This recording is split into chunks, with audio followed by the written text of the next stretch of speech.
Il faut évidemment être attentif aux grands classiques. Si j'investis en actions dans une entreprise, il vaut mieux en connaître un petit peu sur l'entreprise. Elle est active dans quel secteur?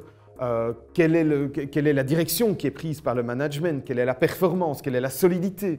L'endettement de l'entreprise? Même chose si j'achète des obligations d'une entreprise, mais quelle est la situation d'endettement de l'entreprise? Est-ce qu'elle va être capable de rembourser ses dettes dans le futur? Même chose si ce sont des dettes d'État.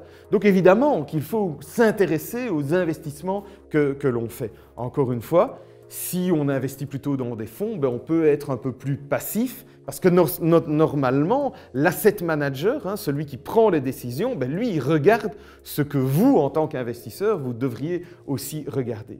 Mais par rapport à tous ces grands classiques, j'ajouterai quand même un élément très important. Il faut toujours faire attention à ce que le portefeuille reflète bien vos envies de rendement et de risque. Et parfois, il y a des pièges. Parfois, on a l'impression que si on investit en obligations, on prend moins de risques qu'en actions. Mais il y a sur le marché des obligations qui aujourd'hui sont plus risquées que des actions d'entreprises très solides.